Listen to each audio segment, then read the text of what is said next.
আজকে একটা real life হিরোর সাথে আপনাদেরকে আলাপ হয়। চলুন, এই হিরোকে যখন আপনারা প্রথমবার সামনে থেকে দেখবেন আপনাদের ভয় লেগে যাবে। কেন জানেন?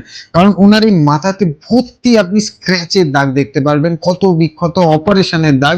এবং আপনি ওনার এই স্কালের লেফট পার্টে যদি আঙুল ঠেকান, একটা বেলুনে আঙুল ঠেকালে যেরকম নরম বেলুনের সারফেসটা এরকম ঢুকে যায়, দেবে যায়, ঠিক ওই রকম হবে। কেন জানেন? কারণ ওনার লেফট পার্টে আর কোনো স্কাল নেই এবং ওনার ব্রেন 80% নেই। এবং ওনার থেকেই এটা শোনা, যখন উনি রাত্রিবেলায় শুতে গিয়ে পাশ ফেরেন ডান দিক থেকে বাঁ দিক বা বাঁ দিক থেকে ডান দিক, তখন উনি বুঝতে পারেন ওনার ব্রেন তো এরকম স্লাইড করে চলে আসছে। আশিস দা সুন্দরবনেরই এক বাসিন্দা, যার পেশা ছিল মাছ ধরা এবং সুন্দরবনের জঙ্গলের ভেতর থেকে মধু সংগ্রহ করা।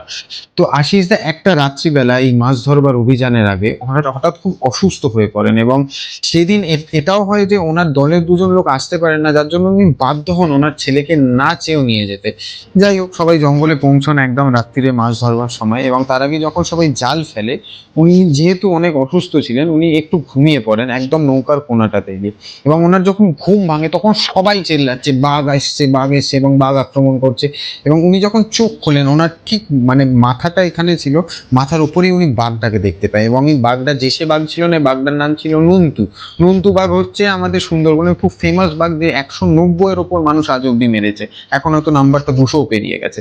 তো ওনার যখন এই চোখ খোলে না, ওনার প্রথম রিয়াকশনটা হয় যে উনি শুনতে পান ওনার ছেলে দৌড়ে দৌড়ে ওনাকে বাঁচাতে আসছেন, এবং যাতে বাঘটা ওনার ছেলেকে আক্রমণ না করে উনি সঙ্গে সঙ্গে নিজে বাঘটার উপর ঝাঁপিয়ে পড়েন এবং জাপটে ধরেন বাঘটাকে, যাতে বাঘটা শুধু তাকেই আক্রমণ করে আর কাউকে না করে। এবং এই যখনই বাগদার ওপর উনি ঝাঁপিয়ে পড়েন, বাগদা একটা থাবা মারে ওনার মাথার এই স্কালের এই পার্টটাতে এবং দাঁত বসিয়ে দেয়।